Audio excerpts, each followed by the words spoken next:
مزید ویڈیوز کے لیے ہمارے چینل ہاؤس آف اسلام کو سبسکرائب کرنا نہ بھولیے۔ شکریہ۔ اللہ اس دل میں آ جاتے ہیں، اللہ اس دل میں سما جاتے ہیں، سچ کہوں اللہ اس دل میں چھا جاتے ہیں۔ اللہ تعالیٰ ارشاد فرماتے ہیں ہم نے کوئی دنیا میں ایسا بشر نہیں بنایا قلبین فی جوفی کہ جس کے سینے میں ہم نے دو دل بنائے ہوں کہ ایک دل تو رحمان کو دے دو اور دوسرا دل نفس اور شیطان کو دے دو۔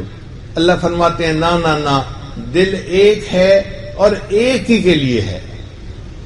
جب اللہ نے دل ہی ایک بنایا ہے اور اس کو اپنے کے لیے وقف فرما دیا ہے، اب اس دل کو اللہ کے حوالے کرنے کی ضرورت ہے۔ طالب علم کے ذہن میں سوال پیدا ہوتا ہے جب دل اللہ کا گھر ہے تو اللہ اس میں کیوں نہیں آ جاتے؟ بھئی آپ بتائیں، آپ اگر کسی گندی جگہ کو دیکھیں تو وہاں بیٹھنا پسند کرتے ہیں؟ ہم نے تو دیکھا کہ کتا بھی جس جگہ بیٹھنا ہوتا ہے نا وہاں دم سے جگہ کو صاف کرتا ہے پھر بیٹھتا ہے۔ اگر جانور بھی بیٹھنے والی جگہ کو صاف پسند کرتے ہیں، انسان بھی جگہ کو صاف پسند کرتے ہیں، تو اللہ تعالیٰ بھی چاہتے ہیں کہ میرے گھر کو صاف کرو پھر میں یہاں آؤں گا۔ طالب علم کے ذہن میں پھر سوال پیدا ہوتا ہے کہ جب دل اللہ کا گھر ہے تو اللہ اس کو خود ہی کیوں نہیں صاف کر دیتے؟ بندے کے ذمہ کیوں لگایا؟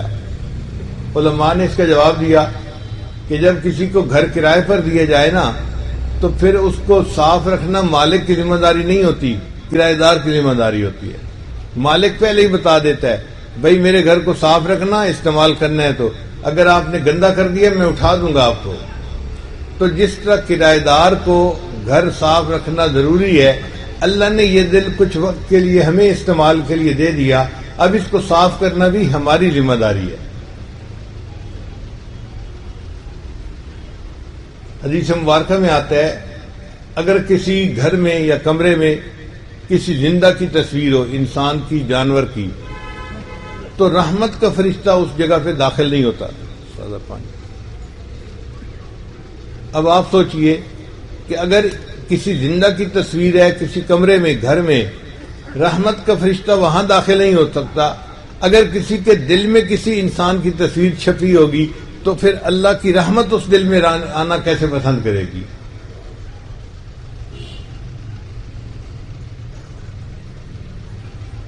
اس لیے اللہ تعالیٰ بھی چاہتے ہیں کہ میرے بندے تو اپنے دل کو صاف کر دے، جب تو نے صاف کر لیا تو میں اس کو نور سے بھر دوں گا۔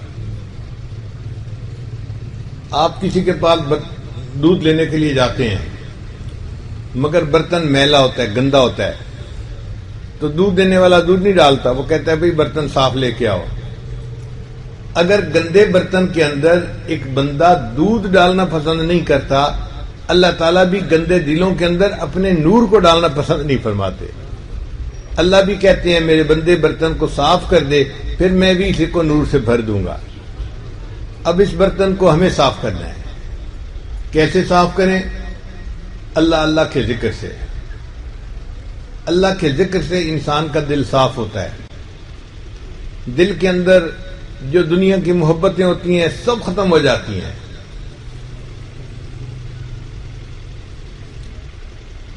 قرآن مجید کی آیت ہے ان الملوک اذا دخلوا قریۃ افسدوها وجعلوا اعزۃ اہلها اذلہ۔ ظاہری معنی تو یہ ہے کہ جب ملکہ بلقیس نے اپنے اسمبلی ممبروں سے پوچھا کہ سلیمان علیہ السلام کا خط آیا ہے میں کیا کروں، تو انہوں نے کہا تھا فانظری ماذا تأمرین، کہ ملکہ سلامت قدم اٹھائیں ہم آپ کے ساتھ ہیں۔ یہ پرانا دستور چلا آ رہا ہے، شروع سے لوگ یہی کہتے آئے ہیں ساتھ والے، مگر وہ عورت سمجھدار تھی، اس نے کہا نہیں، جب بادشاہ کسی بستی میں داخل ہوتے ہیں فساد مچا دیتے ہیں اور وہاں کے جو معزز ہوتے ہیں ان کو نکال کے اس بستی سے ذلیل کر دیا کرتے ہیں۔ یہ تو ہیں اس آیت کے ظاہری معنی۔ حضرت اقدس تھانوی رحمۃ اللہ فرماتے ہیں کہ اس آیت میں بہترین تمثیل موجود ہے۔ تمثیل کا کیا معنی؟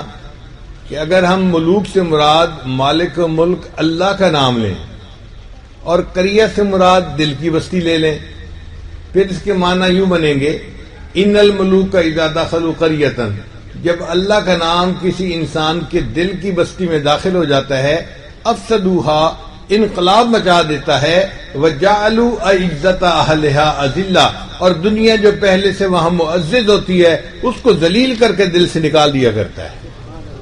تو اللہ کا نام انسان کے دل کو صاف کر دیتا ہے اور ماں سوا کی محبتوں سے دل کو خالی کر دیتا ہے۔